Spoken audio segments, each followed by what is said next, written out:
Yes my dear students, myself Nasrullah your teacher. जिस तरह मैंने आप लोगों के साथ वादा किया था कि मैं आप लोगों को एचईसी की जो सीरीज है वो कंप्लीट करा दूं, तो उस सीरीज के सिलसिले में आज हम स्टैटिस्टिक शुरू कर रहे हैं। बिफोर स्टार्टिंग द लेक्चर मैं आप लोगों को एरिथमेटिक्स के बारे में कुछ बातें बताना चाहता हूँ। एरिथमेटिक्स में जितने भी टॉपिक्स हैं उनको हम लोगों ने कवर कर दिया। उनमें से 3-4 टॉपिक रह रहे हैं, जैसे हमारे पास वर्क एंड टाइम हो गया, एज रिलेटेड हमारे पास एमसीक्यूज हो गए, क्वेश्चन हो गए, और ज़कात रिलेटेड हमारे पास क्वेश्चन आते हैं। तो 3-4 टॉपिक्स रहते हैं, इनको इंशाल्लाह मैं कंप्लीट करा दूंगा। उनको मैं अभी इस वजह से अपलोड नहीं कर रहा हूँ, रिकॉर्ड नहीं कर रहा हूँ, क्योंकि वो बहुत ट्रिकी होता है। उनमें से बहुत से ऐसे डिफरेंट टाइप ऑफ एमसीक्यूज बनते हैं, तो मैं कोशिश करूंगा इसको जो वो लेक्चर जो है उसको लास्ट में अपलोड कर दूं। उसका रीजन यही होगा कि लास्ट में जब आप देखोगे तो वो जो फार्मूलेज हैं, जो फार्मूलाज हैं, वो आपके जहन में बैठ जाएगा। तो आपने ये नहीं सोचना कि सर ने वो टॉपिक्स छोड़ दिए, छोड़ा नहीं है। जिस तरह भी हो मैंने आप जिस सिलेबस जो है मेन सिलेबस वो मैं आपको कंप्लीट करा दूंगा। ये मैंने आपसे वादा की है। I am not feeling well right now, फिर भी मैं कोशिश कर रहा हूं कि आप लोगों के लिए लेक्चर रिकॉर्ड करूं। आज का जो हमारा स्टैटिस्टिक का जो लेक्चर है मैंने व्हाट्सएप ग्रुप में पोल रखा, उसमें हमारे पास यही डिसीजन निकला कि सर आप इस स्टैटिस्टिक्स को एक ही लेक्चर में कवर करा दें। तो एक ही लेक्चर में पूरा स्टैटिस्टिक, इसमें 4 टॉपिक्स है। स्टैटिस्टिक्स में कितने टॉपिक्स हैं? 4 टॉपिक्स हैं।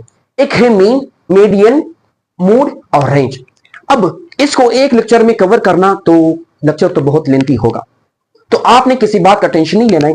लेक्चर बहुत लेंथी होगा, पहले से बता रहा हूं, लेक्चर लेंथी होगा, लेकिन आपने जरूर देखना है इसमें हर किस्म के इस एक मीन में मैं आपके साथ इतने फार्मूले शेयर करूंगा, 1 सेकंड आपने वेस्ट नहीं करना है। हर एमसीक्यूज, हर क्वेश्चन फार्मूलों से बना हुआ है, तो आपने छोड़ना नहीं है। इसी तरह मैं जब मीडियन की बात करूंगा, मीडियन में आपके पास इस तरह के एमसीक्यूज आते हैं ना, most important and most conceptual topic ही है। कौन सा? मीडियन। तीसरी जो है हमारे पास मूड है। अब मैं तो मीन, मीडियम, मूड और रेंज तीनों चारों के चारों एक ही लेक्चर में कवर करा दूंगा। तो पहला जो हमारे पास स्लाइड होगी, पहला बोर्ड, वो हमारे पास सिर्फ मीन के बारे में होगा। दूसरी स्लाइड क्या होगी, किस चीज के बारे में होगी? मीडियन के बारे में होगा। और तीसरी स्लाइड जो होगा वो हमारे पास मूड, चौथा स्लाइड हमारे पास रेंज के बारे में होगा। और हमारे आखिरी स्लाइड मैं कोशिश करूंगा, अगर वीडियो लेंथी नहीं था, कंडीशन ये कि अगर वीडियो लेंथी नहीं था तो मैं आपको इनके होमवर्क दूंगा, आपने वो सोल्व करने। अगर वीडियो लेंथी नहीं था, अगर वीडियो लेंथी था तो मैं आपको इसकी हमारे पास प्रीवियस एमसीक्यूज आपके साथ ग्रुप में शेयर करूंगा। अगर आप नए हैं, हमारे चैनल पे नए हैं, आप न्यू व्यूअर्स हैं, तो उसका चैनल का ग्रुप चैनल जो मैंने ग्रुप बनाया हुआ है, WhatsApp group for HSC students specially for 2024, तो अगर आप नए हैं तो आप उसको ज्वाइन कर सकते हैं। उसमें अभी तक कैपेसिटी है, बड़ा नहीं है, तो आप कोशिश करें ग्रुप को ज्वाइन कर दें। उसमें डेली बेसिस पे प्रीवियस एमसीक्यूज अपलोड करता रहता हूं। So let's start our lecture.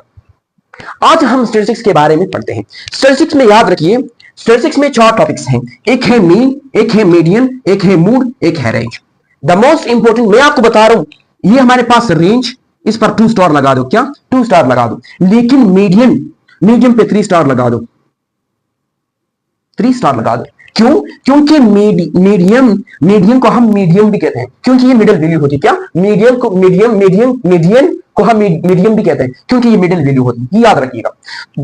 दूसरी जो हमारे पास रेंज है, रेंज से भी क्वेश्चन पूछा जा सकता है, और मोड से पूछा जा सकता है। इस पर 1 स्टार लगा दो। हमारे पास जितने भी एचएससी टेस्ट बनते हैं आप देख लो, वहां पे हमारे पास मीडियन से ज्यादातर क्वेश्चन पूछे जा सकते हैं, पूछे गए हैं। इसी तरह आप फिर देख ले, अगर मीडियन से नहीं था स्टैटिस्टिक्स में तो हमारे पास रेंज से। एक और चीज मैं आपको बता दूं, एक और चीज, ये स्टैटिस्टिक्स में आपसे ना एचएससी टेस्ट में 4 क्वेश्चन पूछे जाते हैं।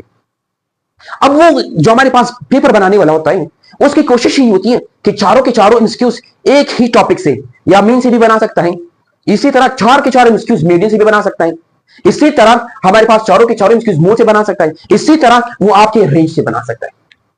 और इस तरह भी पॉसिबल है कि वो एक एमसीक्यूज इससे बना ले, एक इससे बना ले, एक इससे बना ले, एक इससे बना ले। तो आपने किसी टॉपिक को नहीं छोड़ना है, आपने कोई भी स्लाइड मिस नहीं करना है। मैं आपको बता दूं, आपकी हर एमसीक्यूज, आपकी हर क्वेश्चन बहुत इंपॉर्टेंट बनने जा रहा है। ये जितने भी एमसीक्यूज आपके साथ शेयर कर रहा हूं बहुत ही इंपॉर्टेंट है, कोई चीज मिस नहीं करना है, कोई एक क्वेश्चन मिस नहीं करना है। कुछ ऐसे स्टूडेंट्स होते हैं उनको मैं फार्मूला बता दूं वो भाग जाते हैं, भागना नहीं है, इस फार्मूले को यूज करना, शॉर्टकट को यूज करना आपका मकसद होना चाहिए। उसके मुताबिक देखो, मैं आपको ना ये एग्जांपल सॉल्व करा रहा हूं। अब जब मीडियम में मैं चला जाऊंगा, मीडियम, अगर मैं आपको एक फार्मूला बता दूं, आप उसके मुताबिक ना एक एमसीक्यू को सॉल्व नहीं कर सकते, हर तरह की एक क्वेश्चन को सॉल्व नहीं कर सकते, हर क्वेश्चन के लिए डिफरेंट फार्मूलाज है। तो आपने एक सेकंड भी पीछे नहीं जाना है, ना आगे जाना है ना पीछे जाना है। अगर अगर आपको टाइमिंग का मसला है तो आप इसको 1.5x पर रख दो, स्पीड 1.2 पे रख दो। जितना मैं ना वीडियो जो बना रहा हूं, बहुत लेंथी वीडियोस होते हैं, मैं खुद उसको 1.2 पे पहले से रखता हूं उसको। तो अगर आप उसको 2x में देखोगे तो हमारे पास स्पीच का प्रॉब्लम होगा, आपको समझ सही नहीं आएगा। तो आप 1.2 या 1.3 पे रख दें तो आपके पास क्लियर कंसेप्ट होगा।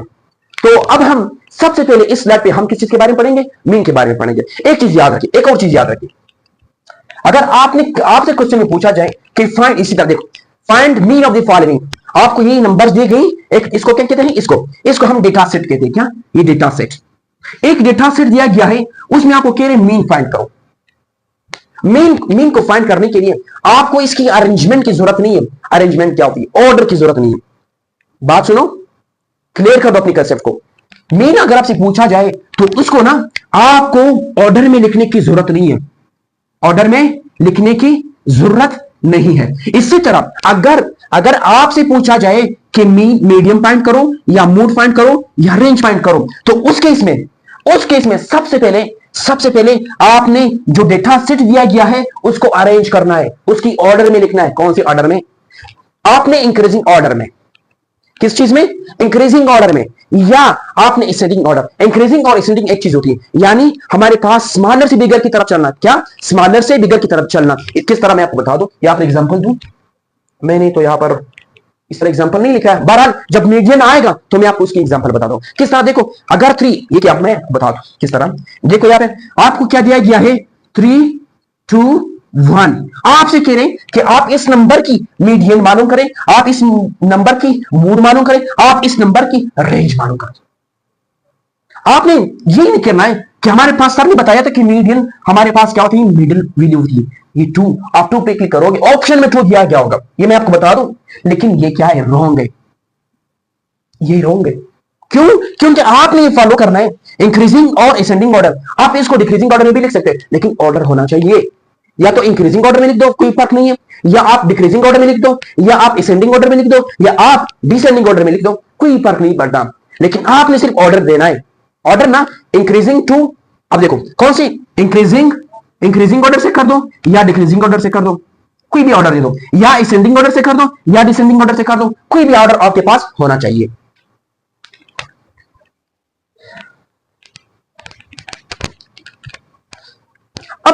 अब देखो, अब हम सबसे पहले यहां पर इस बोर्ड पे, इस स्लाइड पे हम सबसे पहले मीन पढ़ेंगे। एक चीज याद रखिए, मीन को हम एवरेज भी कहते हैं।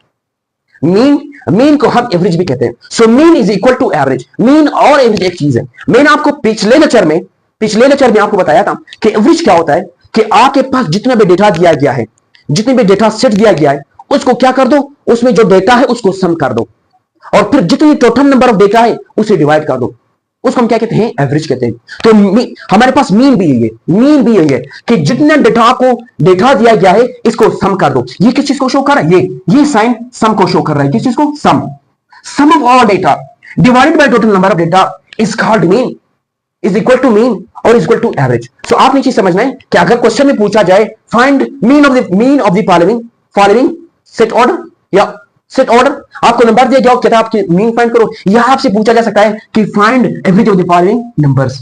आपने सेम ही प्ले करना है। अब आपसे क्वेश्चन नंबर 1 कहता है कि find mean of the following, mean, इसकी मीन फाइंड कर दो। अब सबसे पहले क्या कर दो, ये हमारे पास जो डेटा सेट दिया गया है, इनमें जो नंबर्स हैं इन सबको प्लस कर दो। किस तरह? Mean is equal to 10 plus 20 plus 30 plus 40। अब देखो ये क्या है? इसको हम क्या कहते हैं? Sum of all data. Total number of data कितना है?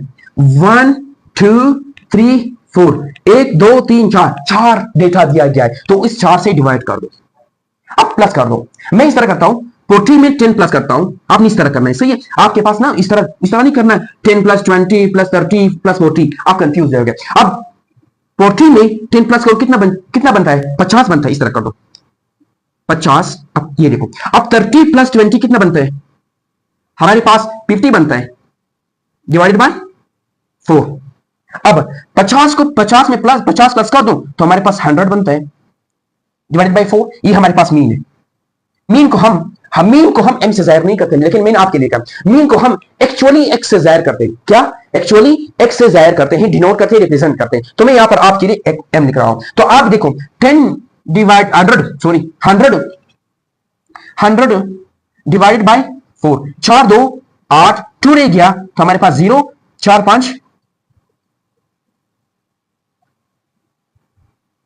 4 5 20। तो हमारे पास इसका जो आंसर है वो हमारे पास क्या है? 25 है। इसका आंसर हमारे पास क्या है? 25। अब क्वेश्चन नंबर 2 करेगा, कह रहे कि find mean of the following number. आपको नंबर दिया गया है ये 2 4 6 8, ये नंबर दिया गया है, कह रहे इसका मीन फाइंड कर दो। तो मैं m is equal to 2 plus 4 plus 6 plus 8, कितने टोटल नंबर बेटा कितना है? 1 2 3 4। तो हमारे पास 4 है, सबको प्लस कर दे, 4 पे डिवाइड कर दो तो आपके पास आंसर आ जाएगा। अब देखो 4 प्लस 6 प्लस 4 कितना आता है? 10, और 2 प्लस 8 कितना आता है?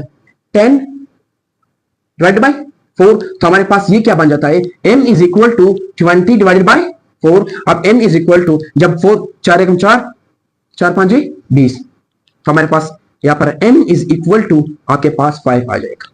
तो ये आपके पास मीन है। मैंने कहा था मीन और एवरेज एक ही चीज है। यही फार्मूला मीन के लिए भी यूज होता है और यही फार्मूला आपके पास एवरेज के लिए भी यूज होता है। लेकिन एक चीज याद रखे, मीन के हमारे पास डिफरेंट टाइप्स है। वो डिफरेंट टाइप्स में उसको वहां पे समझा दूंगा कि हमारे पास अरिथमेटिक मीन क्या है, ज्योमेट्रिक मीन क्या है, हार्मोनिक मीन क्या है, वो बाद में डिस्कस करेंगे। यहां पर देखो, पहले आपने मीन फाइंड करनी है। ये सिंपल क्वेश्चन है, find mean of the following. यहां पर 1 3 5 7, तो हमारे पास m is equal to 1 plus 3 plus 5 plus 7 divided by कितने नंबर है? 1 2 3 4। तो हमारे पास 4 है, तो हमारे पास कितना आता है? अब देखो यहां पर 3 7 और इसको प्लस कर दो तो हमारे पास कितना बनता है? 10 बनता है। तो हमारे पास 5 प्लस 1 इज इक्वल टू हमारे पास कितना बनता है? 6 डिवाइडेड बाय 4। तो हमारे पास क्या बनता है? तो हमारे पास ये 16 बनता है। 16 डिवाइडेड बाय 4 कितना बनता है? तो हमारे पास 4 4 कितना आता है? 16। तो हमारे पास m जो है, यहाँ पर सबके साथ m लिख लो, फिर आप कंफ्यूज रहोगे। तो यहाँ पर m इज इक्वल टू 4। ये आपके पास इसका आंसर है। तो ये था हमारे पास सबसे हमारे पास 3 एमसीक्यू क्वेश्चन हमने की कि हमारे पास मीन को हम किस तरह फाइंड कर सकते हैं। अब हम टाइप्स ऑफ मीन के बारे में पढ़ेंगे कि हमारे देखो ये टाइप्स मैं आपके साथ डिस्कस करूंगा, बताऊंगा नहीं, एमसीक्यूज नहीं कराऊंगा, लेकिन दो होमवर्क मैं दूंगा। इससे रिलेटेड मैं आपको होमवर्क दूंगा, समझाऊंगा, फिर आपको करना खुद है। मुझे सेंड कर देना है, मुझे इसकी आंसर चाहिए, कमेंट करना है कि सर इस क्वेश्चन नंबर 1 का जो आपने होमवर्क दिया है इसका आंसर ये है और इसका आंसर ये है। आपने ये याद रखना है। अब देखो हमारे पास मीन के 3 टाइप्स हैं, बेसिक 3 टाइप्स हैं हमारे पास, अरिथमेटिक मीन, ज्योमेट्रिक मीन और हार्मोनिक मीन। अब हमारे पास सबसे पहले हम अरिथमेटिक मीन की फार्मूला पढ़ेंगे कि हमारे पास अरिथमेटिक मीन अगर आपसे पूछा जा सकता है कि फाइंड द अरिथमेटिक मीन। अगर किसी भी क्वेश्चन में अरिथमेटिक मीन दिया गया था तो आपने ये फार्मूला पुट करना है। और दूसरी बात, अगर आपसे पूछा जाए कि find the geometric mean of the following, आपने फिर ये फार्मूला यूज करना है। अगर आपसे पूछा जाए कि find the harmonic mean of the following, तो आपने फिर ये फार्मूला पुट करना है। It should be clear to you all. ये चीज आनी चाहिए किस तरह। देखो हार्मोनिक मीन का जो फार्मूला है वो हमारे पास x is equal to a plus B divided by 2। ये फार्मूला है, बहुत इंपॉर्टेंट। आपसे ना अगर एग्जामिनर ने इस टाइप्स के को मद्देनजर रखते हुए आपसे एमसीक्यूज पूछना था तो मैं कहता हूं आपको 100% इससे एमसीक्यूज देगा, इससे आपको क्वेश्चन बना के देगा। अगर उसको ये चीजें याद है, अगर ये चीजें ज़हन में आया कि हमारे पास मीन चीजें भी शुमार होती है, तो आपसे ना 100% इससे क्वेश्चन पूछा जाएगा। दूसरी जो है हमारे पास क्या है? Geometric mean. ज्योमेट्रिक मीन को हम जी से ज़ाहिर करते हैं, डिनोट करते हैं। तो इसमें जो है geometric mean is equal to plus minus, ये चीज याद रखना है, plus minus under root A multiply by B, under root A multiply by B, यानी ए और बी की जो वैल्यू है वो मल्टीप्लिकेशन में होना चाहिए, मल्टीप्लाई करना है। तो हमारे पास क्या कहते हैं? ज्योमेट्रिक मीन कहते हैं। इससे ना ये रियल केसेस है, इसमें ना आपसे ना यहां पर मैं कहता हूं 30% इसकी पॉसिबिलिटी है, 30%। ये तो मैं आपको 100% पॉसिबिलिटी आपसे पूछा जा सकता है अगर ये एग्जामिनर को याद आया, बशर्ते कंडीशन ये। अब ना हार्मोनिक मीन क्या है? हार्मोनिक मीन को फाइंड करने के लिए h is equal to 2ab यानी 2ab की मल्टीप्लिकेशन और यहां पर a प्लस बी हमारे पास प्लस में होना चाहिए। यह है हार्मोनिक मीन।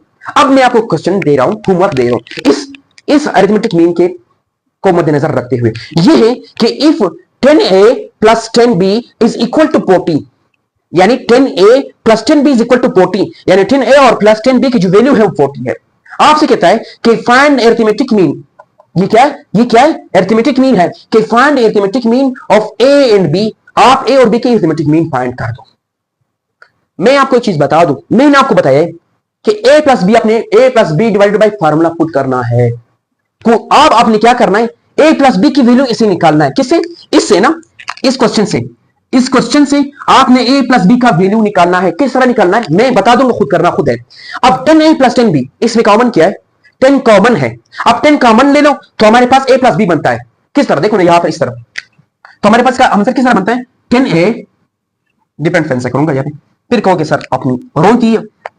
अब 10a, 10 कॉमन ली मैंने और हमारे पास a plus b is equal to 40 आया। 40 आया नहीं। अब 10 यहां पर इसके साथ मल्टीप्लाई हो रहे तो यहां पर आकर डिवाइड हो जाएगा, तो हमारे पास a प्लस बी का वैल्यू आ जाएगा। क्या? a प्लस बी की वैल्यू आपके पास आ जाएगा, और a प्लस बी की जो वैल्यू आ जाएगा तो उसकी 2 पर डिवाइड कर दो। जितना आंसर आया मुझे कमेंट करना है। मैंने तरीका आपको बता दी, आपने इसी तरीके को फॉलो करते हुए हल करना है। अब क्वेश्चन नंबर 2 देखो, if x plus y is equal to 6 और y plus z is equal to 7, z plus x is equal to 9, what is arithmetic mean of x y z। आपने x y z की arithmetic mean find करना है। ये मैंने कहा था a plus b, हमारे पास क्या करना है? a plus b plus c plus d plus e plus इस तरह आ सकता है, डिफरेंट वैल्यू दिया जा सकता है, लेकिन आपने सिर्फ उसको ना फिर हमारे पास डिवाइड क्या करना है, ये फॉर्मूला मैंने आपको बताया। Sum of the all data divided by all, हमारे पास क्या है? टोटल नंबर ऑफ डेटा से करना है। लेकिन ना सबसे पहले ना क्वेश्चन के हमारे पास उसकी निचोड़ देखो कि क्वेश्चन में क्या पूछा गया है। अब देखो कह रहे कि if x plus y is equal to 6, y plus z is equal to 7, z plus x is equal to 9। आपने अरिथमेटिक मीन किस x y z की फाइंड करना है। किस तरह? देखो आप सबसे पहले x plus y plus z plus x, ये याद रख। किस तरह? सबसे पहले x plus y plus z plus x, इनको जमा करना है और इसके सामने क्या लगाना है? इक्वल का साइन। किस तरह? मैं आपको बता रहा हूं, यहां पर करा दूंगा। किस तरह? यहां पर देखो, यहां पर देखो किस तरह, x plus y plus y plus z plus x। ये अब इसके सामने क्या लगाना है? इसके जो वैल्यू दिया गया है 6, 7 और 9, इनको भी प्लस करना है। यहां पर इस तरह प्लस करना है। अब इसको सबको प्लस कर दो और उसको भी प्लस कर दो, तो आपके पास किस चीज की वैल्यू आ जाएगा? x plus y plus z की वैल्यू आ जाएगा, जो उसकी वैल्यू होगी, और हमारे पास इसको 3 से डिवाइड कर दो तो आपके पास इसका आंसर आ जाएगा। तो यही था हमारा जिस पार्ट, ये हमारे पास क्या है? स्लाइड 1, जिसमें हम लोगों ने हमारे पास मीन के बारे में पढ़ा कि आज से मीन के बारे में किस तरह की क्वेश्चन पूछे जा सकते हैं। और ये बहुत क्वेश्चन आते हैं। मैं आपको ना गारंटी दे रहा हूं, जो चीजें मैंने पढ़ाया है, अगर आपको वो चीजें फिंगर टिप्स पे आ गए तो आप कभी गलती नहीं करोगे कि आप मीन को किस तरह फाइंड कर सकते हैं। आप हमारे पास अगर इस तरह की चीजें आई, इस तरह की हमारे पास अरिथमेटिक मीन पूछा गया या ज्योमेट्रिक मीन पूछा गया या हार्मोनिक मीन पूछा गया, तो आप इसको किस तरह फाइंड कर सकते हैं। तो ये मैंने आपको फार्मूलाज बता दिए कि किस तरह फार्मूलाज, कौन से फार्मूला यूज करना है, अरिथमेटिक मीन के लिए कौन सा फार्मूला यूज करना है, ज्योमेट्रिक मीन के लिए कौन सा फार्मूला यूज करना है, और हार्मोनिक मीन के लिए कौन सा फार्मूला यूज करना है। यस माय डियर, अब पहले हमने किस चीज के बारे में पढ़ा? मीन के बारे में पढ़ा। मैंने आपको मीन कंप्लीटली समझा दी कि आपसे मीन में किस तरह के एमसीक्यूज पूछा जा सकता है, और फिर मैंने आपको मीन के 3 टाइप्स बता दी, अरिथमेटिक मीन, ज्योमेट्रिक मीन, तीसरी टाइप जो है वो हमारे पास कौन सी है? Harmonic mean. अब हम मीडियन के बारे में पढ़ेंगे कि मीडियन होता क्या है और मीडियन में कौन सी चीजें जरूरी है, और मीडियन से आपसे किस तरह के एमसीक्यूज आ सकते हैं। बिफोर स्टार्टिंग मीडियन, आपसे फिर एक ही रिक्वेस्ट है, हर बार, हर दिन, हर वीडियो में एक रिक्वेस्ट करूंगा, प्लीज अगर आप हमारे चैनल पे नए हैं काइंडली सब्सक्राइब कीजिए और वीडियो को जरूर लाइक कीजिए, क्योंकि मैं आपको हर चीज प्रोवाइड कर रहा हूं। तो हर चीज प्रोवाइड करने की वजह से आपकी एक लाइक की जरूरत है और एक लाइक की देना चाहिए आपको। अब मीडियम पर, अब मीडियम स्टार्ट करते हैं। अब देखो सबसे पहले मीडियम को देखो, मीडियम होता क्या है। मीडियम में मैंने आपको बताया था पहले ही जब स्टार्ट की थी कि मीडियन जो होती है इसको हम मीडियम भी कहते हैं। क्या? मीडियम भी कहते हैं। और वो मीडियम जो होती है वो हमारे पास क्या होता है? मिडल वैल्यू होती है। क्या होती है? Medium, middle value. क्या? मिडल, यानी किसी भी सेंटर में हमारे पास सेंट्रल वैल्यू जो होगी वो हमारे पास क्या होगी? मीडियन होगी। क्या? मीडियन। अगर आपसे पूछा जाए कि find the median of the following data, तो आपने वो मिडल में जो वैल्यू दिया गया है वो फाइंड करनी है। शर्त क्या है? कंडीशन मैं आपको बता दूं। कंडीशन ये कि आपने उस जो सेट दिया जाता है, डेटा सेट दिया जाता है, आपने या तो उसको असेंडिंग ऑर्डर में लिखना है या डिसेंडिंग ऑर्डर में लिखना है। सबसे जरूरी चीज जो है ना वो कंडीशन यही है कि आपने सबसे पहले जो मैं ना यहां पर बताया था आपको कि अगर आपसे मीडियन, मोड और रेंज का पूछा जाए तो उसमें आपने ये चीजें करनी है। असेंडिंग ऑर्डर में, असेंडिंग ऑर्डर या इंक्रीजिंग ऑर्डर में आपने इसको लिखना है। सो मीडियन जो होती है वो हमारे पास क्या होती है? Middle value of the any data set, यानी किसी भी डेटा सेट जो दिया जाता है उसको अरेंजमेंट ऑर्डर में लिखने के बाद बात देखे फिर ये नहीं कहना कि समझ नहीं है। यानी आपको एक डेटा सेट दिया जाता है और आपको कहता है मीडियन फाइंड करो, तो सबसे पहला काम आपने क्या करना है? उसको ऑर्डर देना है। कौन सा ऑर्डर? या तो आप इसको इंक्रीजिंग ऑर्डर में लिख दो या तो आप इसको डिक्रीजिंग ऑर्डर में लिख दो, या स्मॉलर से लार्जर या लार्जर से स्मॉलर की तरफ लिख दो किसी भी डेटा को। उसके बाद जो सेंट्रल वैल्यू होगी, मिडल वैल्यू होगी, वो हमारे पास क्या कहलाएगा? मीडियन कहलाएगा। अब देखो पहला क्वेश्चन कि find median of this set. ये सेट दिया गया क्या? उस सेट के अंदर 2 1 3। अब एक सेट दिया गया। सबसे पहले मैंने बताया था कि सबसे पहले काम अगर आपसे इन तीनों के बारे में पूछा जाए तो आपने इसको क्या लिखना है? या तो इसको असेंडिंग ऑर्डर या इंक्रीजिंग ऑर्डर में लिख दो। अब इसके इंक्रीजिंग ऑर्डर क्या है? सबसे पहला क्या है? 1 है तो 1 लिख दो, फिर उसके बाद 2 लिख दो, फिर 3 लिख दो। किस तरह? 1 2 3। ये हमारे पास क्या है? ये इसकी इंक्रीजिंग ऑर्डर है। किसी भी हमारे पास जो सेट दिया जाता है उसमें जो वैल्यू दिया जाता है, जब उसको हमारे पास इंक्रीजिंग ऑर्डर में लिखोगे इसको हम क्या कहते हैं? इंक्रीजिंग या डिसेंडिंग ऑर्डर। अब देखो ये हमारे पास स्मॉलर टू लार्जर की तरफ जा रहे हैं, इसको हम क्या कहते हैं? Ascending order. अगर हम लार्जर से स्मॉलर की तरफ आ रहे हैं इसको हम क्या कहते हैं? Descending order. ये भी आपसे पूछा जा सकता है कि आप हमें सेट की असेंडिंग ऑर्डर बता दें। हमारे पास असेंडिंग ऑर्डर क्या होती है? स्मॉलर से लार्जर की तरफ चलना और लार्जर से स्मॉलर की तरफ चलना, इसको हम क्या कहते हैं? डिसेंडिंग। और स्मॉलर से लार्जर तरफ करना असेंडिंग, और लार्जर से स्मॉलर की तरफ आना इसको क्या कहते हैं? डिसेंडिंग। ये चीजें क्लियर होना चाहिए। यानी आपको एक सेट दिया जाता है उसमें आपने मीडियन की तरफ एंड करना है। सबसे पहले काम ये करना है कि आपने इसको ऑर्डर में लिखना है। कौन से ऑर्डर में? बस डिसेंडिंग छोड़ दो, इंक्रीजिंग ऑर्डर में। यानी आपने नंबर को इंक्रीज यानी इंक्रीज के स्टेप बाय स्टेप लिखना है। यानी 2 यहां पर क्या दिया गया था? 2 1 3, तो आपने 1 2 3 इस तरह लिखना है, इंक्रीजिंग ऑर्डर में लिखना है। दूसरी बात अब ये समझ आ गया। अब मैंने कहा था कि मीडियन जो होती है वो हमारे पास सेंट्रल वैल्यू या मिडल वैल्यू होती है, इसको हम क्या कहते हैं? मीडियन कहते हैं। अब हमारे पास इसमें सेंट्रल वैल्यू क्या है? 2 है, तो हमारे पास 2 जो होगा याद रखिए हमारे पास जो 2 है ये 2 हमारे पास क्या है? मीडियन है। क्या है? मीडियन है। मीडियन है। शर्त क्या है? एक और शर्त बता रहा हूं। सेंट्रल वैल्यू उस वक्त हमारे पास मीडियन हो सकती है जब हमारे पास देखो यहां पर ना 1 2 3, अब 2 जो है क्या है? मीडियन वैल्यू है। अब 2 के इस साइड पे भी हमारे पास क्या है? इक्वल नंबर ऑफ वैल्यू है, और यहां पर इस तरफ भी हमारे पास नंबर क्या है? सेम है। यहां पर भी 1 नंबर है, 1 नंबर है, सही है, 1 नंबर है। अब यहां पर 2 के इस तरफ भी हमारे पास क्या? 1 नंबर है। मतलब राइट साइड और लेफ्ट साइड पे जो हमारे पास वैल्यू है वो हमारे पास सेम है, तो उस केस में हमारे पास जो मीडियम होगी वो सेंट्रल वैल्यू होगी। याद रखिए, बहुत ही कंसेप्चुअल पॉइंट। क्या? अगर ऐसे सेट दिया गया था तो उसकी सेंट्रल वैल्यू उस वक्त हमारे पास मीडियन होगी जिस वक्त हमारे पास उस मीडियन के हमारे पास राइट साइड पे या लेफ्ट साइड पे हमारे पास नंबर ऑफ वैल्यू सेम होगी, तो उस वक्त वो हमारे पास मीडियन कहलाएगा। ये बहुत मैं ना इस इंसिक्यूज में ना आपको बहुत चीजें आपको बता दी। अब क्वेश्चन नंबर 2 को देखो, कहता है कि find median of the following. एक सेट दिया गया है, उस सेट में 1 8 3 2 6 दिया गया, कहता है एक सेट है उसकी मीडियम फाइंड करो। अब अपने ये नहीं करना है कि आप ये हमारे पास क्या है? इस तरफ हमारे पास 2 वैल्यू, इस तरफ भी 2 वैल्यू, तो हमारे पास क्या है? आप कहोगे 3 हमारे पास क्या है? मीडियन है। इट्स रॉन्ग, ये गलत है। मैंने क्या कहा था? मैंने आपको बताया था कि सबसे पहले काम आपने इसको ऑर्डर में लिखना है। ऑर्डर का मतलब क्या? कौन से ऑर्डर में? इंक्रीजिंग ऑर्डर में। तो आपने सबसे पहले इसको इंक्रीजिंग ऑर्डर में लिखना है। यहां पर 1 है, पहले 1 लिख दो, फिर हमारे पास 2 है, 2 लिख दो। अब हमारे पास फिर क्या है, हमारे पास 6 है, 6 लिख दो। फिर हमारे पास क्या है, 8 है, 8 लिख दो। अब हमारे पास ये हमारे पास ऑर्डर हो गया, इंक्रीजिंग ऑर्डर हो गया। अब वही बात कि हमारे पास स्मॉलर से लार्जर की तरफ जाना असेंडिंग ऑर्डर और लार्जर से स्मॉलर की तरफ आना डिसेंडिंग ऑर्डर। या तो आप असेंडिंग ऑर्डर में लिख दो, असेंडिंग ऑर्डर को हम इंक्रीजिंग ऑर्डर भी कहते हैं, याद रखिए। असेंडिंग ऑर्डर को हम इंक्रीजिंग ऑर्डर भी कहते हैं और डिसेंडिंग ऑर्डर को हम डिक्रीजिंग ऑर्डर भी कहते हैं। आप किसी भी ऑर्डर में लिख दो, लेकिन होना चाहिए या तो इंक्रीज या तो डिक्रीज, या असेंड या डिसेंड होना चाहिए। अब मैंने इसको ना किस फॉर्म में लिखा, इंक्रीजिंग ऑर्डर में। तो हमारे पास अब 1 2 3 नहीं लिखा है, सॉरी 3 नहीं लिखा है, 3 क्या 3 नहीं लिखा है, 3 हमारे पास, उसके बाद 6 और इसके बाद 8। अब देखो सेंट्रल वैल्यू किस तरह मालूम करना है।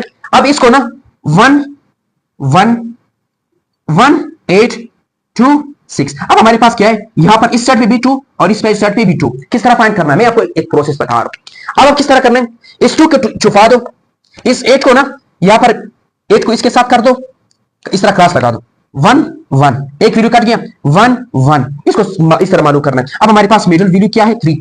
अब हमारे पास जो मिडिल वैल्यू है हमारे पास क्या है, 3 है। तो इस वजह से हमारे पास 3 जो है ये हमारे पास क्या है, मीडियन है। फिर वही बात क्या है, मीडियम। फिर वही बात कि अगर किसी भी सेंट्रल वैल्यू के राइट साइड पे या लेफ्ट साइड पे हमारे पास इक्वल नंबर ऑफ वैल्यूज था, हमारे पास इसको क्या कहते हैं, ये हमारे पास उसके बाद वो जो सेंट्रल वैल्यू होगी वो हमारे पास क्या होगी, मीडियन होगी। ये चीजें आपको आना चाहिए। तीसरी हमारे पास एग्जांपल की तरफ देखो। अब देखो आप इसको सॉल्व करने की कोशिश करो, यहां पर वैल्यू बढ़ रहा है। सबसे पहले आपने क्या करना है, इसको असेंडिंग ऑर्डर या इंक्रीजिंग ऑर्डर में लिखना है। मैंने कहा था असेंडिंग ऑर्डर को हम इंक्रीजिंग ऑर्डर भी कहते हैं। सबसे पहले आप क्या करो, इसको हमारे पास किस में लिख दो, इंक्रीजिंग ऑर्डर में। अब यहां पर क्या है, 0 है तो हमारे पास 0 लिख दो। अब देखो 0 है नहीं, अब हमारे पास फिर इसके बाद 1 1 लिख दो। फिर हमारे पास क्या है, 1 है, फिर 1 लिख दो। ये दोनों 1 हो गए, सही है। अब उसके बाद क्या है, 3 है, 3 लिख दो, 3 भी हो गया। अब हमारे पास क्या है, 5 है, 2 दफा 5 है, सही है, 2 दफा लिखना है, 2 दफा लिखना है। और उसके बाद 5 5 हो गया। अब हमारे पास क्या है, 6 है, फिर 7 है, फिर 7 है। अब ये जो बन गया इसको हम क्या कहते हैं, असेंडिंग ऑर्डर या डिसेंडिंग ऑर्डर। अब इस तरह कर दो, इस 0 का 0 जो है ना इस तरह काट दो तो एक कैंसिल हो गया। सेंट्रल वैल्यू को फाइंड करने के लिए 1 को 6 के साथ इस तरह क्रॉस लगा दो, 1 को इसके साथ लगा दो। अब हमारे पास जो सेंट्रल वैल्यू बच गई वो हमारे पास 2 है। क्या, 2 है। अब यहां पर देखो काउंट कर दो, गलत मैंने नहीं किया। 1 2 3 4 5 6 7 8 9। यहां पर 1 2 3 4 5 6 7 8 मैंने 8 लिखा, एक गलती मैंने की, वो क्या है, अब इसको कैंसिल कर दो। बात अब देखो क्या, 0 1 1 दिया गया है 2 दफा, 2 दफा 1 है, फिर 1 तो हो गया। देखो सॉरी 0 हो गया, 1 हो गया, सही, 2 दफा है। अब हमारे पास इसके बाद क्या है, 3 भी हो गया। उसके बाद हमारे पास क्या है, 5 2 दफा है, सही है, 5। अब इसके बाद क्या है, 6 है, क्या 6 है तो 6 लिख दो। फिर उसके बाद 7 है, 7 लिख दो। फिर हमारे पास 9 है। अब इसकी कैंसिलेशन करो। सेंट्रल वैल्यू किस तरह फाइंड करना है, मैं इसको प्रोसेस बता रहा हूं। यहां पर ना इसको इस तरह कर दो, इसको इसके साथ काट दो, इसको इसके साथ काट दो, 3 को 5 के साथ काट दो। अब सेंट्रल वैल्यू क्या है, 5। सेंट्रल वैल्यू क्या है, 5, क्योंकि हमने इसको इंक्रीजिंग ऑर्डर में लिखा था। अब यहां पे देखो, यहां पर 9 को ना 3 के साथ काट दो, 1 को 5 के साथ, 1 को 7, 1 को यहां पर 1 को, यहां पर 9 को आपने इसके साथ काट दिया और 1 को ना अब इसके साथ काट दो। तो हमारे पास आपके पास जो सेंट्रल वैल्यू यहां पर क्या आएगी, ये भी आपने फाइंड करना है, क्योंकि ये असेंडिंग ऑर्डर में नहीं है। तो आपने कोशिश करनी है कि आपको जो डेटा सेट दिया जाता है सबसे पहले आपने इसको क्या करना है, असेंडिंग ऑर्डर में लिखना है। मैंने असेंडिंग ऑर्डर में लिख दिया। अब हमारे पास 5 जो है ना, ये 5, ये जो 5 है, अब ये 5 हमारे पास क्या है, ये हमारे पास मीडियन है। क्या है, क्या है, मीडियन है। शर्त किया है, देखो इसके राइट साइड पे या लेफ्ट साइड पे हमारे पास क्या है, कितनी वैल्यू है। अब यहां पर 1 2 3 4, 1 2 3 4, तो हमारे पास राइट साइड पे जो नंबर है वो इज इक्वल टू हमारे राइट साइड और ये हमारे पास क्या है, लेफ्ट साइड। ये लेफ्ट साइड पे जो हमारे पास नंबर है वो इक्वल है। तो इस केस में जो हमारे पास सेंट्रल वैल्यू होगी, क्या सेंट्रल वैल्यू या हमारे पास मिडल वैल्यू, हमारे पास क्या होगी, मिडल वैल्यू जो होगी हमारे पास क्या होगी, वो हमारे पास मीडियन होगी, मीडियन होगी। अब ये हमारे पास इस तरह की एमसीक्यूज है। अब नोट देखिए, एक ट्रिक देखिए, एक चीज और देखिए। अब यहां पर आप काउंट कर दे, यहां पर मैं आपको बता रहा हूं 1 2 3 1 2 3 4 5 1 2 3 4 5। अब यहां पर देखो 1 2 3 4 5 6 7 8 9, ये क्या कौन सी नंबर्स है? ये आपके पास ओड नंबर है। ओड नंबर के केस में याद रखिए, ओड नंबर के केस में कौन से 1 2 3 1 2 3 4 1 2 3 6 8, यहां पर 6 8 जो मैंने लिखा है। अब देखो इसमें हमारे पास क्या है 1 2 3 है 1 2 3 4, अब 1 2 3 1 2 3 4 5। अब हमारे पास 3 और 5 हमारे पास कौन सी नंबर्स है? 3 और 5 हमारे पास ओड नंबर है। क्या है? ओड नंबर है। तो ये हमारे पास क्या है? ओड सेट है। कौन से? 1 2 3 और 1 3 6 7 1 3 1 1 2 1 2 3 6 8, ये हमारे पास ओड सेट है। तो ओड सेट में जो है हमारे पास जो सेंट्रल वैल्यू होगी और हमारे पास क्या होगी? मिडिल वैल्यू होगी या सेंट्रल वैल्यू या मिडिल वैल्यू हमारे पास क्या होगी? हमारे पास क्या होगी? हमारे पास मीडियन होगी। अब ट्रिक देखो, मैं ना आप देखो, अब इसको देखो यहां पर, अब ना यहां पर एक और माइंड ब्लोइंग चीज देखो। अब यहां पर काउंट कर दो, ये मैंने ऑलरेडी किस चीज में लिखा है? ऑलरेडी मैंने असेंडिंग ऑर्डर में लिखा है या इंक्रीजिंग ऑर्डर में। अब यहां पर काउंट कर दो 1 2 3 4 वैल्यू है। अब मैं ना अब इसकी सेंटर पे मुझे अगर आपसे कहें कि हमारे पास मीडियन फाइंड कर दो, तो मैंने कहा था जो सेंट्रल वैल्यू होगी वो हमारे पास क्या होगी? मीडियन होगी। अब यहां पर देखो इसको इसके साथ काट दो, ये अब ये सेंट्रल वैल्यू कौन होगा? 2 होगा या 3 होगा? यहां पर कंफ्यूजन पैदा हुआ। अब ये कौन से सेट है? इवन सेट है। ओड सेट में तो हमारे पास जो सेंट्रल वैल्यू और मिडिल वैल्यू होगी एक ही वैल्यू होगी, एक ही वैल्यू होगी ओड नंबर में, तो हमारे पास वो क्या कहलाएगी? वो हमारे पास मीडियम होगी। अब इवन के केस में दो वैल्यू बन रही। अब इसको फाइंड करने के लिए इसकी हमारे पास क्या फाइंड करने के लिए? मीडियन फाइंड करने के लिए अलग तरीका है। अब हम इसको समझ लें कि अगर आपके पास इवन सेट दिया था, क्या कौन सा सेट? या जो पहले मैंने डिस्कस की 1 2 3, ये हमारे पास कौन सा सेट है? ओड सेट है। ओड सेट में जो सेंट्रल वैल्यू होती है after the arrangement of the increasing arrangement, उसके बाद सेंट्रल वैल्यू हमारे पास क्या होगी? मीडियन होगी। लेकिन अगर आपके पास इवन सेट था तो हमारे पास सेंट्रल वैल्यू या तो हमारे पास राइट साइड पे होगी या तो लेफ्ट साइड पे होगी। उसको फाइंड करने के लिए अलग ट्रिक है, वो मैं आपको बताऊंगा किस तरह। अब देखो काम एक ही करना है, चाहे इवन नंबर हो चाहे ओड नंबर हो, या इवन सेट हो या ओड सेट हो, आपने काम जरूर दोनों में करना है। क्या? इंक्रीजिंग ऑर्डर में लिखना है। अब देखो मुझे क्वेश्चन दिया गया है कि find the medium of following set. आपको एक सेट दिया गया है, उसमें आपने क्या फाइंड करना है? मीडियन फाइंड करना है। किस तरह फाइंड करूंगा मैं? अब देखो सबसे पहले मैं इसको कौन से ऑर्डर में? यहां पर इंक्रीजिंग ऑर्डर में लिखूंगा। ये क्या है? Increasing order. अब देखो सबसे पहले इंक्रीजिंग ऑर्डर में लिखता हूं। यहां पर 1 पहले है तो हमारे पास 1 लिख दो। अब इसके बाद क्या है? 2 है, 2 लिख दो। और फिर क्या? 3 है, 3 लिख दो, फिर 4 लिख दो। ये हमारे पास क्या है? अब इसका इंक्रीजिंग ऑर्डर है। अब देखो 1 को 4 के साथ, मैंने कहा था सेंट्रल वैल्यू किस तरह फाइंड करना है?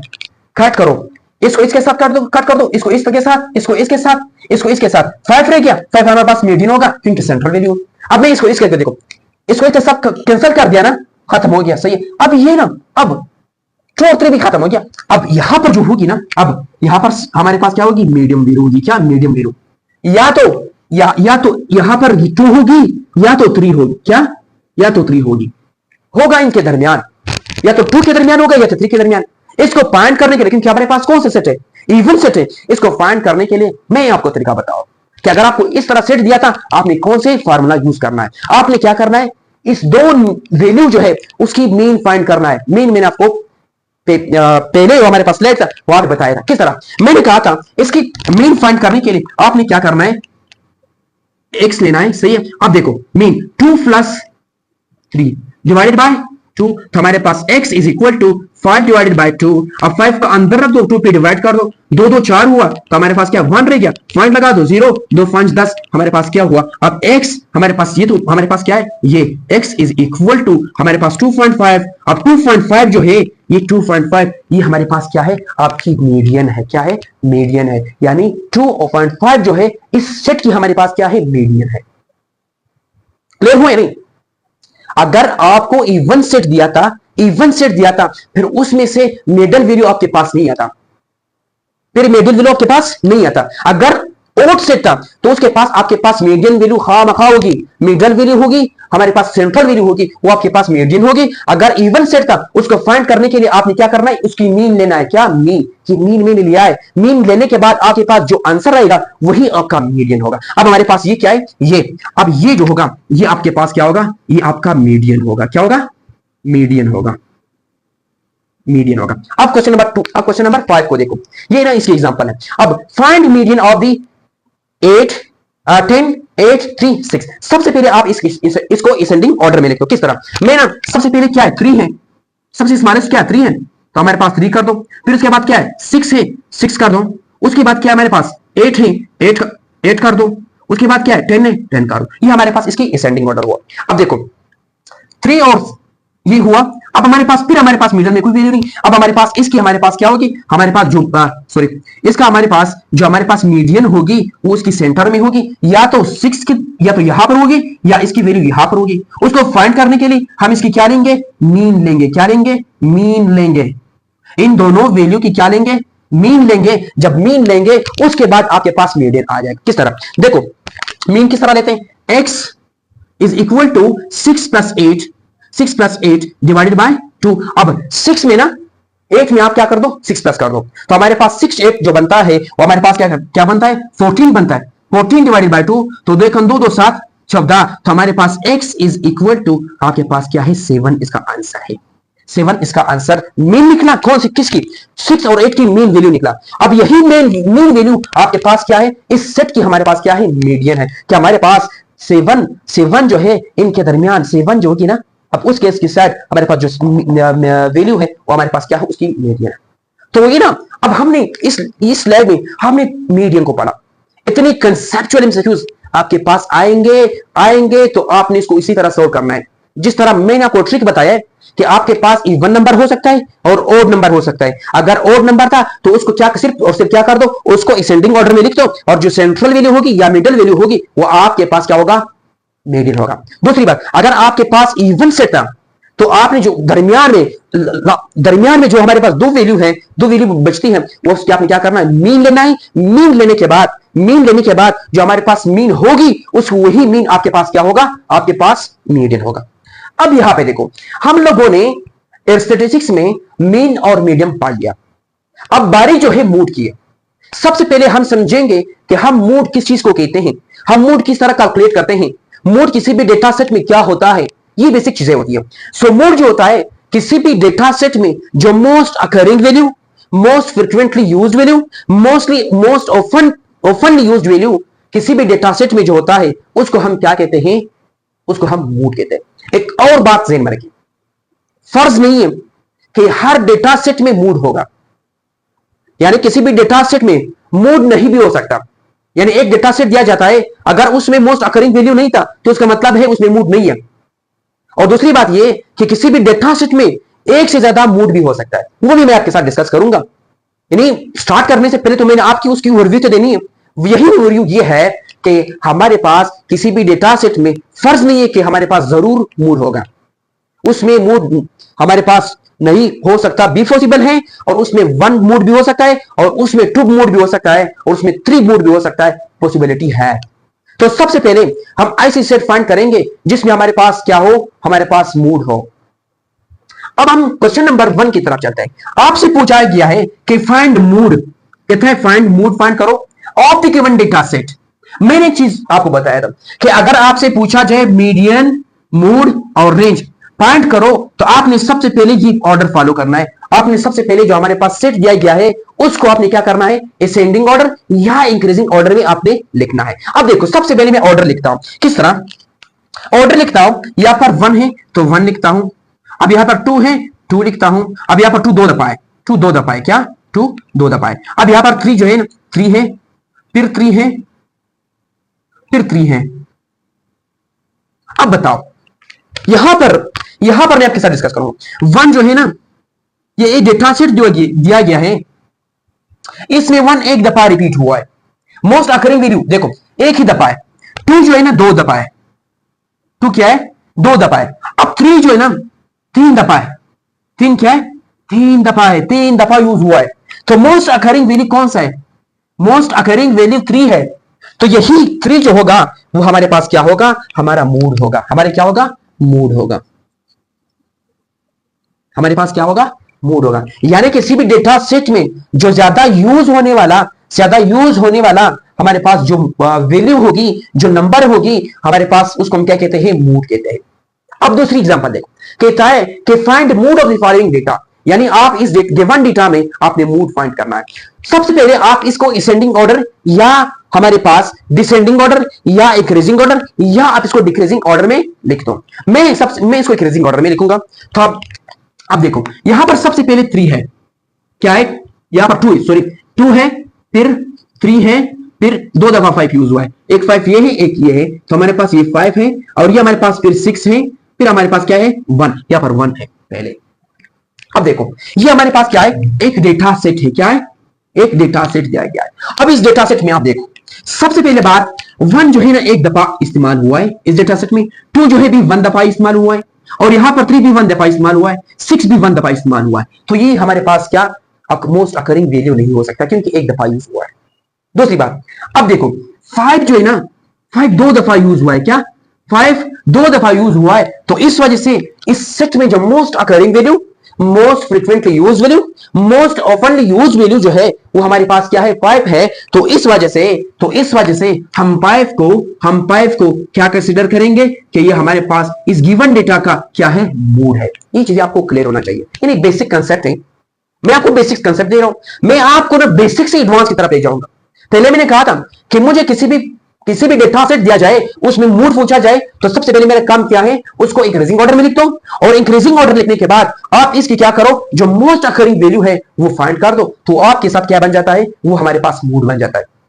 क्वेश्चन नंबर 1 और क्वेश्चन नंबर 2 उसमें हमारे पास जो मोस्ट अकरिंग वैल्यू होगी वो हमारे पास मूड कहलाएगा। अब क्वेश्चन नंबर 3 देखो, बहुत ही टेक्निकल, बहुत ही कंसेप्चुअल एमसीक्यू जो है ना, क्वेश्चन नंबर 3 और क्वेश्चन नंबर 4 है। मैं आपको ना इसको कराए बगैर जा नहीं सकता, आपको कंसेप्ट दिए बगैर मैं आगे बढ़ नहीं सकता। मेरी कोशिश यही होती है ना कि मैं आपको हर चीज समझा दूं, ताकि आपको ड्यूरिंग एग्जाम, ड्यूरिंग टेस्ट आपको किसी चीज की डिफिकल्टी फेस ना हो कि सर ने तो कहा था कि मोस्ट अकरिंग वैल्यू जो होती है किसी भी सेट में, तो हमारे पास क्या होती है, वो मूड होती है। अगर ऐसे सेट दिया था उसमें मोस्ट अकरिंग वैल्यू है नहीं, उसमें मोस्ट फ्रीक्वेंटली वैल्यू है नहीं, उसमें मोस्ट ऑफन यूज वैल्यू है नहीं, तो फिर उसका मूड क्या होगा, ये तो मैंने आपको बतानी है। तो वो ये सेट्स है। आपको कहता है कि 3 सेट दिया गया, कहता है कि मैं 3 की एग्जांपल दे रहा हूं एक ही जगह पे, कह रहे find mood off the following, कहता है find mood off the following, कहता है। अब देखो इसमें 1 देखो एक दफा यूज हुआ है, पहला सेट है। 2, अब इसमें 2 एक दफा यूज हुआ है, 3 एक दफा यूज हुआ है, 8 एक दफा यूज हुआ है, 6 एक दफा यूज हुआ है। अब मैं किसको मूड कंसीडर करूं, मैंने तो कहा था कि most occurring value in the given data set, उसको हम क्या कहते हैं, मूड कहते हैं। अभी तो सारे एक दफा हमारे पास रिपीट हो रहे हैं, एक ही दफा। तो ऐसे सेट्स जिसमें नंबर्स रिपीट ना हो, एक ही दफा हमारे पास यूज हो, तो उसमें हमारे पास मूड नहीं होता। अब इस डेटा सेट में मूड नहीं है।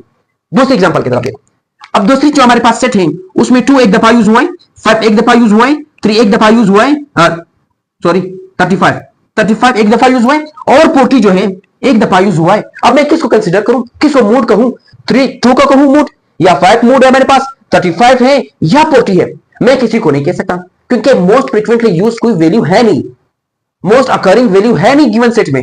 तो इसको किस तरह इसको किसी को कंसीडर कर लें कि ये हमारे पास मूड है। क्वेश्चन नंबर 3 को देखो, अब क्वेश्चन नंबर 3 में 1 एक दफा यूज हुआ है, 2 एक दफा यूज हुआ है, 3 एक दफा यूज हुआ है, 4 एक दफा यूज हुआ है।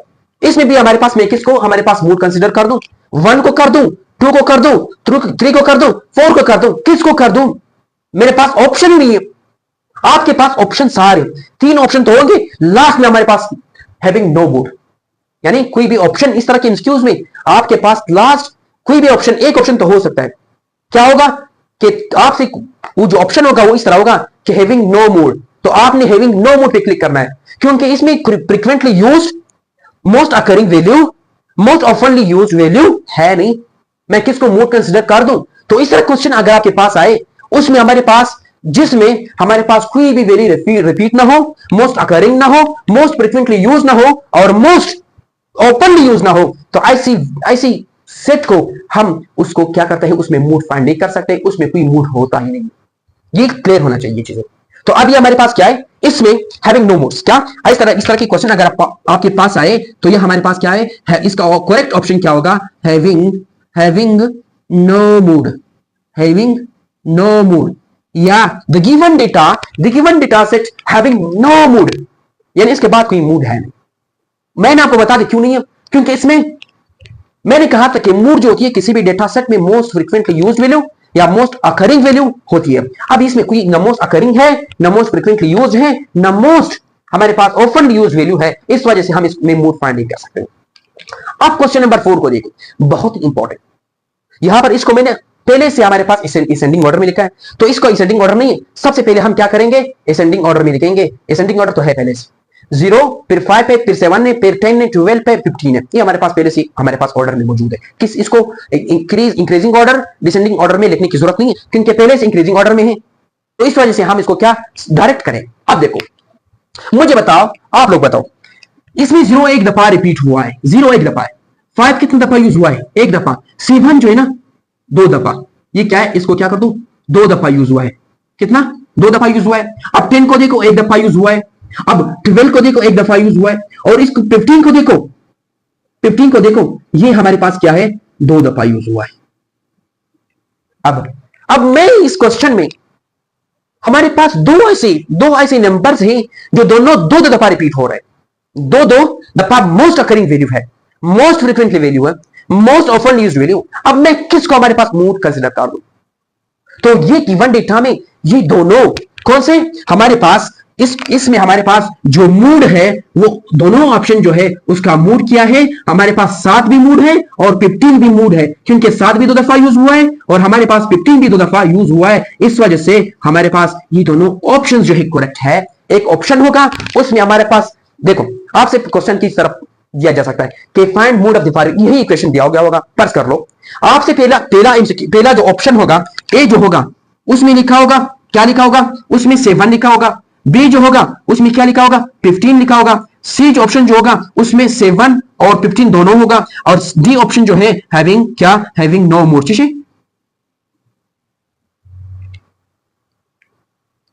और डी ऑप्शन जो होगा वो क्या होगा, क्या होगा, having no mode, having no mode. इस तरह की हमारे पास ऑप्शन हो सकता है। तो आपने किस पे क्लिक करना है, आपकी जो करेक्ट ऑप्शन है वो है सी। आपकी जो करेक्ट ऑप्शन क्या है, सी है। आपने इस पे क्लिक करना है क्योंकि हमारे पास 7 भी 2 दफा रिपीट हो रहा है और 15 भी 2 दफा रिपीट हो रहा है। ये था हमारे पास मूड, जिसको मैंने कंसेप्चुअली आपकी हर तरह की एमसीक्यूज क्लियर कराने की कोशिश की। आपको समझना चाहिए ये बेसिक चीजें ना, मैं आपको बेसिक से एडवांस की तरफ ले जा रहा हूं। मैंने सबसे पहले आपको बता दी कि हमारे पास मूड होता क्या है। मूड किसी भी डेटा सेट में अगर मूड फाइंड करना है तो मूड हम किस चीज को कहेंगे। अब यहां पे देखो, रेंज को देखो, सबसे पहले हमने मीन के बारे में पढ़ा, मीडियन के बारे में पढ़ा, मूड के बारे में। अब लास्ट जो है हम क्या पढ़ेंगे, रेंज के बारे में पढ़ेंगे। रेंज होता क्या है, बेसिकली रेंज जो होती है ना, आपको जो डेटा सेट दिया जाता है उसमें जो हमारे पास मैक्सिमम वैल्यू होती है उसमें से आप मिनिमम निकाल दो तो आपके पास क्या आ जाएगा, रेंज आ जाएगा। मतलब यह है कि अगर आपको एक डेटा सेट दिया जाए और आपसे पूछा जाए कि find the range of the following data set, तो आपने क्या करना है, उसमें से आपने मैक्सिमम वैल्यू को फाइंड करना है और फिर मिनिमम वैल्यू फाइंड करनी है। जोड़ने के बाद आपने एक काम करना है, उसमें मैक्सिमम वैल्यू में से आपने मिनिमम वैल्यू को माइनस करना है। जब माइनस करोगे तो आपके पास क्या आ जाएगा, रेंज आ जाएगा। सो range is nothing, basically it's the range between maximum value and minimum value. यानी किसी भी मैक्सिमम वैल्यू से आप मिनिमम वैल्यू जब निकालते हो तो आपके पास क्या जाता है, रेंज आ जाता है। अब देखो एग्जांपल के थ्रू हम समझेंगे। आपको एक डेटा सेट दिया गया है कि find range of the following data set. आपको एक सेट दिया गया है, उसमें हमारे पास क्या है, 3, 2, 1। अब मैंने आपको एक चीज क्लियर कराया था कि अगर आपसे पूछा जाए find medium of the following, find mode of the following set, find range of the following set, आपने उससे पहले फाइंड करने से पहले एक चीज करनी है। उसमें से हमारे पास डेटा सेट दिया जाता है, उसको आपने सबसे पहले इंक्रीजिंग ऑर्डर में लिखना है या डिसेंडिंग ऑर्डर में लिखना है। ये एक पहले काम जो है आपने जरूर करना है। अब देखो, मुझे एक सेट दिया गया, ये सेट है। अब सबसे पहले काम क्या करो, इसको हमारे पास क्या कर दो, इंक्रीजिंग ऑर्डर में लिख दो, इंक्रीजिंग ऑर्डर में लिख दो। अब मुझे बताओ कि इस डेटा सेट जो आपको दिया गया है इसमें मैक्सिमम वैल्यू क्या है। हमारे पास जो मैक्सिमम वैल्यू है वो हमारे पास क्या है, 3 है। अब 3 हमारे पास क्या है, मैक्सिमम वैल्यू है। क्या है, मैक्सिमम वैल्यू है। अब 1 जो, अब इस सेट में हमारे पास मिनिमम सबसे कम वैल्यू कौन सी है, 1 है। अब 1 जो है ना हमारे पास क्या है, मिनिमम वैल्यू है। मिनिमम है। अब रेंज कहता है, रेंज जो होती है वो कहता है, अब क्या करो, मैक्सिमम में से आप क्या करो, मिनिमम माइनस कर दो, मिनिमम माइनस कर दो। अब कर दो, हमारे पास मैक्सिमम क्या है, 3 है, मिनिमम क्या है, 1 है, तो हमारे पास 2 हमारे पास इसका आंसर है। अब रेंज जो हमारे पास आया वो क्या है, 2 है। यानी जो हमारे पास गिवन डेटा सेट है उसमें जो हमारे पास रेंज है वो 2 है। किस तरह फाइंड की, आपने मैक्सिमम वैल्यू जो दिया जाता है उसमें से आपने मिनिमम वैल्यू फाइंड कर लिया। अब मैं एक चीज में आपको और क्लियर करा दूं, डेटा गिवन डेटा सेट जो होती है ना, उसमें हमारे पास जो मैक्सिमम वैल्यू जो थी ना, मैंने कहा था मोड क्या होता है, मोस्ट आखिरी वैल्यू। यानी हमारे पास जो मैक्सिमम वैल्यू होती है वो हमारे पास मोर देन 1 हमारे फॉर्म में भी हो सकता है। जिस तरह हमारे पास रिपीटेशन ज्यादा हो सकती है, 1 1 1 1 इस तरह डेटा सेट में दिया जा सकता है, क्योंकि हमारे पास अगर मिनिमम वैल्यू था ना, 1 मिनिमम वैल्यू है, तो हमारे पास मोर देन 1 फॉर्म में भी हो सकता है। अब देखो यहां पे उसको मैं क्लियर करा दूंगा। आप क्वेश्चन नंबर 2 को देखो, कहता है कि find range of the following data set. यानी एक डेटा सेट दिया गया है, उसमें से आपने क्या फाइंड करना है, रेंज फाइंड करनी है। मैंने आपको रेंज का फार्मूला बताया है कि रेंज होती है, रेंज को फाइंड करने के लिए आपने सबसे पहले इसको क्या करना है, हमारे पास इंक्रीजिंग ऑर्डर में लिखना है। अब हमारे पास पहले से हमारे पास क्या इंक्रीजिंग ऑर्डर में मौजूद है, तो लिखने की जरूरत नहीं है। तो हमारे पास सबसे पहले रेंज फाइंड करेंगे। अब रेंज इज इक्वल टू हमारे पास मैक्सिमम माइनस मिनिमम, यानी मैक्सिमम में से आप मिनिमम को माइनस कर दो। अब देखो गिवन डेटा सेट में मुझे बताओ हमारे पास सबसे बड़ी हमारे पास मैक्सिमम वैल्यू कौन सा है, हमारे पास 9 मैक्सिमम वैल्यू है। तो हम 9 को क्या लिखेंगे, 9 जो होती है ना हमारे पास क्या है, मैक्सिमम वैल्यू है। अब बताओ इसे गिवन डेटा सेट में मिनिमम वैल्यू कौन सी है, यानी सबसे कम वैल्यू कौन सी है, 2 है। तो अब इस 2 माइनस कर दो, तो हमारे पास क्या रह गया, हमारे पास 7 इसका आंसर है। रेंज जो होती है ना, रेंज, अब इस गिवन डेटा का जो रेंज है वो हमारे पास क्या है, 7 है। यानी 9 में से आप 2 माइनस कर दो तो हमारे पास क्या रह जाता है, 7। अब 7 is the range of the given set data. यानी रेंज को फाइंड करना इन सब में से सबसे आसान कौन सा है, रेंज फाइंड करना। क्योंकि रेंज होती है ना, जस्ट आप क्या करो, मैक्सिमम वैल्यू से हमारे पास मिनिमम वैल्यू माइनस कर दो तो आपके पास क्या आ जाएगा, रेंज आ जाएगा। अब क्वेश्चन नंबर 3 को देखो। क्वेश्चन नंबर 3 कहता है कि find range of the following data. अब मुझे बताओ, सबसे पहले मैं पूछता हूं इसमें मूड किया है, क्या है, मूड किया है, मुझे बताओ। सबसे पहले देखो 2 जो है 1 टाइम रिपीट हुआ है, अब 2 जो 2 टाइम रिपीट हुआ है। अब 3 बताओ, 3 भी 2 टाइम रिपीट हुआ है, 3 टाइम रिपीट हुआ है। अब मुझे बताओ इन दोनों में से हमारे पास इसमें मूड कौन सा है, यानी गिवन डेटा सेट में हमारे पास मूड क्या है। अब 2 जो है ना, 2 जो है ना, 2 दफा रिपीट हुआ है, और यहां पर 3 जो है 3 टाइम रिपीट हुआ है, तो हमारे पास इसका मूड क्या होगा, 3 होगा। अब मुझे क्या अरेंज फाइंड करना है, तो हमारे पास सबसे पहले इसको क्या करो, अरेंजमेंट कर दो। क्या इंक्रीजिंग हमारे पास ऑर्डर में लिख दो। मैं इंक्रीजिंग ऑर्डर किस तरह लिखूंगा, हमारे पास यहां पर 1 है तो यहां पर 1 2 2 3 3 3 4, ये हमारे पास क्या है, ये हमारे पास कौन सी ऑर्डर है, हमारे पास इंक्रीजिंग ऑर्डर है। जब इंक्रीजिंग ऑर्डर लिखोगे ना, तो इस साइड पे जो फर्स्ट वैल्यू होगी वो हमारे पास क्या होगी, मिनिमम वैल्यू होगी, और जो लास्ट वैल्यू होगी हमारे पास क्या होगी, मैक्सिमम होगी। तो हमारे पास अब देखो इस गिवन डेटा सेट में हमारे पास 4 इज द मैक्सिमम वैल्यू और 1 इज द मिनिमम वैल्यू। अब range is equal to, range हम कहते हैं कि मैक्सिमम वैल्यू में से आप मिनिमम वैल्यू निकाल दो। अब range is equal to maximum minus minimum, क्या maximum, sorry maximum minus minimum. अब हमारे पास देखो, अब देखो इसमें हमारे पास मैक्सिमम वैल्यू कौन सी है, 4 है, 4 माइनस 1, तो हमारे पास इसका जो आंसर होगा वो 3 होगा। इसका आंसर क्या होगा, 3। तो अब रेंज जो हमारे पास of the given data set is equal to 3, यानी इस गिवन डेटा सेट जो आपको दिया गया है उसकी रेंज हमारे पास क्या है, 3 है। अब क्वेश्चन नंबर 4 को देखो। क्वेश्चन नंबर 4 में कहता है कि find range of the following data set, यानी एक डेटा सेट दिया गया है उसमें से आपने क्या करना है, हमारे पास रेंज फाइंड करना है। अब देखो सबसे पहले आप इसको क्या कर दो, हमारे पास डिसेंडिंग ऑर्डर या इंक्रीजिंग ऑर्डर में लिख दो। अब सबसे पहले मैं 0 लिखूंगा, 0 1 2 3 4 5 6 7। अब ये हमारे पास क्या है, एक डेटा सेट बन गया जो कि हम लोगों ने किस तरह लिखा, इंक्रीजिंग ऑर्डर में लिख दिया। अब देखो मैंने कहा था कि यहां पर पहला लफ्ज जो होगा, पहला नंबर जो होगा वो हमारे पास क्या होगी, मिनिमम वैल्यू होगी, ये हमारे पास क्या है, और ये लास्ट वैल्यू क्या है, ये हमारे पास क्या होगी, मैक्सिमम वैल्यू होगी। अब ये क्या है, ये क्या है हमारे पास, मिनिमम वैल्यू है, क्या है, मिनिमम वैल्यू, और ये क्या है, मैक्सिमम वैल्यू है। अब मैंने आपको बताया था कि रेंज को फाइंड करने के लिए आपको मैक्सिमम में से मिनिमम माइनस करना है। अब देखो मैक्सिमम हमारे पास क्या है, 7 है, मिनिमम कौन सा है, मिनिमम जो है हमारे पास 0 है, -0। अब देखो मैंने कहा था कि हमारे पास जो रिपीटेड वैल्यूज होते हैं, जो मोस्ट अकरिंग वैल्यू होती है, वो भी हमारे पास मीन रेंज फाइंड कर सकते हैं, जो कि हमारे पास मैक्सिमम भी हो सकता है और मिनिमम भी हो सकता है। देखो किस तरह, अब यहाँ पर देखो हमारे पास यहाँ पर 4 जो है ना वन टाइम रिपीट हुआ है। ये 4 जो है ना 3 दफा भी हो सकता है, 2 दफा भी हो सकता है, 3 दफा भी हो सकता है, लेकिन मैक्सिमम वैल्यू तो वही 4 है। इस तरह ना हो अगर 2 दफा 4 दिया हो, आप 4 को प्लस कर दे और फिर हमारे पास यहाँ पर मैक्सिमम, तो हमारे पास 2 दफा 4 था, तो इसको क्या करोगे, प्लस करोगे 8 जो है 8 में से 1 माइनस कर दो, तो आपके पास जो आंसर आएगा वो रॉन्ग आंसर होगा। आपने क्या, मैक्सिमम वैल्यू चाहे रिपीटेड हो या नॉन रिपीटेड हो, आपने एक दफा माइनस करना है। इस तरह ना हो अगर रिपीटेड वैल्यू हो या मोस्ट अकरिंग वैल्यू हो, आप उनको प्लस कर दें, उसके बाद हमारे पास माइनस कर दें, ये रॉन्ग वे है। आपने मैक्सिमम वैल्यू फाइंड करनी है और उसके बाद माइनस करना है। अब देखो यहां पर 0 दिया गया है, 0 क्या है, मिनिमम वैल्यू है, और यहां पर 7 दिया गया है, क्या है, मैक्सिमम वैल्यू है। अब 7 में से 0 माइनस कर दो तो वही 7 जवाब आता है। अगर किसी भी सेट में 0 दिया गया था, याद रखिए अगर किसी भी डेटा सेट में 0 था तो वो मिनिमम वैल्यू होगी, और जस्ट उसमें से मैक्सिमम वैल्यू फाइंड कर लो तो आपके पास वही इसका रेंज होगा, वही इसका आंसर होगा। तो हमारे पास क्या है, अब रेंज इज इक्वल टू, अब रेंज इज इक्वल टू हमारे पास क्या है, 7 है।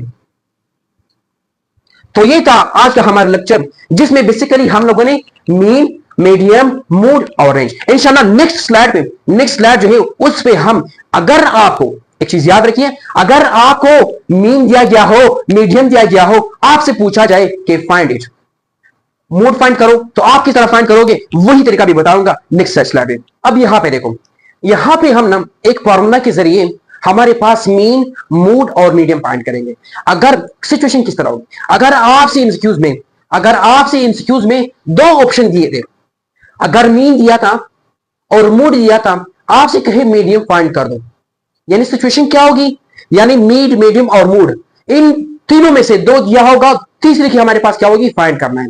तो इसी तरह उसको फाइंड करने के लिए मैं आपको एक फार्मूला बता रहा हूं। वो फार्मूला ये है कि mean minus mode is equal to 3 multiply by bracket बंद, कौन सी bracket, small bracket, minus mean minus median. यानी यहां पर इस तरह के एमसीक्यूज भी आपके पास आ सकते हैं। अगर आपको मीन और मोड दिया जाए, आपको कहा जाए कि मीडियम फाइंड कर दो, तो आपने ये फार्मूला यूज करना है। दूसरी बात ये, अगर आपको मीन और मीडियम दिया जाए, मोड फाइंड करने को कहा जाए, तो आपने भी फार्मूला यूज करना है। अगर आपको मोड और मीडियम दिया जाए, आपको कहे कि मीन फाइंड कर दो, तीनों केसेस बन सकते हैं, तो आपने ये फार्मूला यूज करके इसको क्या करना है, फाइंड करना है। अब पहले तरीका क्या है, आपको पहला इंस्क्यूज दिया गया है कि it mean is equal to, यहां पर it mean is equal to 15, mean जो है 15 है, और mode is equal to 25, then find median. यानी आपके पास मीन और मोड दिया गया है, आपने मीडियम फाइंड करना है, तो सेम ये फार्मूला यूज करना है। अब क्वेश्चन नंबर 2 में देखो, क्वेश्चन नंबर 2 में हमारे पास मीन इज इक्वल टू 10 दिया गया है,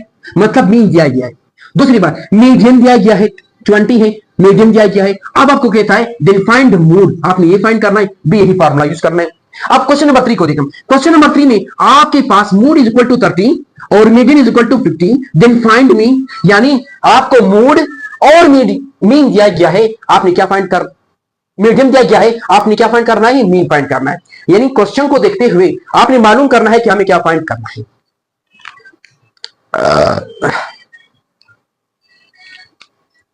अब क्वेश्चन नंबर 1 को देखो, हम किस तरह इसको सॉल्व कर सकते हैं। अब देखो सबसे पहले ना मैं डायरेक्ट, मेरे पास जगह न होने की वजह से मैं यहां पर डायरेक्ट वैल्यू फार्मूला यूज करके वैल्यू पुट कर रहा हूं तीनों क्वेश्चन में। अब पहला क्वेश्चन देखो, पहला क्वेश्चन में हमारे पास मीन क्या है, मीन दिया गया है तो 15, अब यहां पर माइनस है, माइनस मोड दिया गया है, नहीं मोड दिया गया है 25 इज इक्वल टू, अब यहां पे देखो इज इक्वल टू, हम 3 है तो यहां पर 3 लगा दो। अब क्या है, ब्रैकेट है, बता दो, ब्रैकेट दिया गया है। अब देखो मीन दिया गया है, मीन क्या है 15 है, हमने फाइंड क्या करना है, फाइंड जो है हमें क्या करना है, मीडियन को फाइंड करना है। तो हमारे पास मीडियन इसी तरह आ जाएगा, मीडियन फाइंड करना है, मीडियम फाइंड करना है। अब सबसे पहले क्या करो, अब हमारे पास 15 माइनस 25, तो हमारे पास कितना बनता है, इसे माइनस करोगे तो हमारे पास क्या बन जाएगा। अब 15 में से आप इसको माइनस कर दो तो हमारे पास क्या बन जाएगा, -10 बच जाएगा। 25 माइनस 15 तो हमारे पास 0 और 1, तो यहां पर माइनस है क्योंकि यहां पर प्लस है, सही है, प्लस। अब ये साइन किस कौन कौन है, बड़ा है, तो इस वजह से हम क्या लगा रहे हैं, माइनस लगा रहे हैं। ये चीज, एक बेसिक बेसिक चीजें आपको समझ आना चाहिए। अब इज इक्वल टू 3 जो है ना इन सब के साथ मल्टीप्लाई हो रहा है, क्या सबके साथ मल्टीप्लाई हो रहा है, इस वजह से मैं डायरेक्ट करता हूं जगह न होने की वजह से। अब 3 जो है इसके साथ भी मल्टीप्लाई हो रहा है और ये 3 इसके साथ मीडियन के साथ भी मल्टीप्लाई हो रहा है। तो हमारे पास 15 जो है ना, अब 3 को सबसे पहले 15 से मल्टीप्लाई करना है, तो हमारे पास 3 5 15 और 3 एकम 3, तो हमारे पास कितना आया 35 आया। 3 5 15, 3 एकम 3, तो हमारे पास 35 आता है।